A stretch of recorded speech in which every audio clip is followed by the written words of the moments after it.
Sir আমার কিন্তু কোনো আপত্তি নেই, কোনো বাধা নেই আমার স্ত্রীকে ফিরিয়ে নিয়ে যাওয়ার জন্য।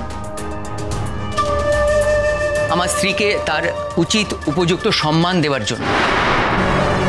কিন্তু প্রবলেমটা হচ্ছে আমার স্ত্রী, এবং এই বিগত 20 বছরে তার জীবনে কিন্তু অনেকগুলো ঘটনা ঘটে গেছে। স্যার, তিনি এমন একজনের কাছে তার টিকিটি বেঁধে রেখেছেন যার থেকে কোনো মতেই বেরোতে পারছেন না। শুনেছি স্যার আজকেই রায় ঘোষণা হবে। আমি আমার নিবেদনটুকু আপনার কাছে রাখলাম, দয়া করে বিবেচনা করবেন, বিচার করবেন। আমার আর কিছু চাই না স্যার, শুধু একটা জিনিস চাই। আমি স্যার আমার জীবনের শেষ কটা দিন আমার স্ত্রীর সঙ্গে থাকতে চাই স্যার। আমার সন্তানদের সঙ্গে থাকতে চাই স্যার। আমি আর বেশি দিন বাঁচবো না স্যার। এই 20টা বছরে আমার শরীরটা একদম ভেঙে শেষ হয়ে গেছে। এই 20টা বছর যে কিভাবে কাটিয়েছি আমি জানি স্যার।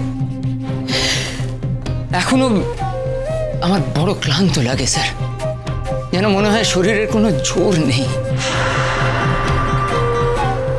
এইরকম একটা অবস্থায় একটা মানুষকে দিনের পর দিন এইভাবে মেন্টালি টর্চার করা, মেন্টালি ট্রমায় রাখা, এটা কি একটা ক্রাইম নয় স্যার?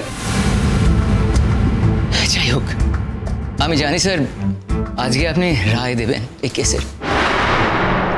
আমি আশা করব এমনই একটা রায় হবে সেটা, যার মধ্যে আমার মতন একটা মানুষের প্রতি আপনার সমবেদনার প্রতিফলন থাকবে। আমার আর কিছু বলার নেই স্যার। অনেক ধন্যবাদ আপনাকে।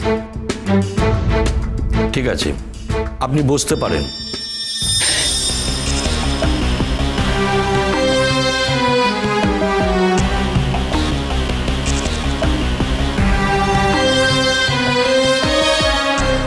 এই কেসটার রায় আমি আজই দেব।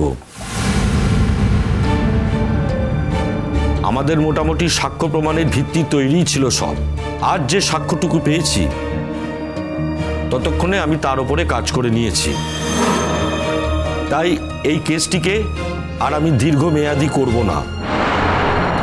এই কেসটির রায় আমি আজই দিয়ে দেব।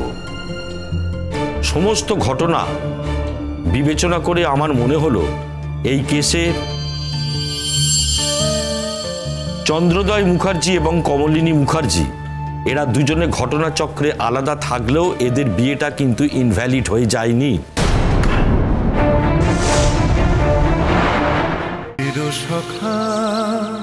চিরসখা সোম থেকে রবি প্রতিদিন রাত 9টায় স্টার জলসায় ও জিও হটস্টারে।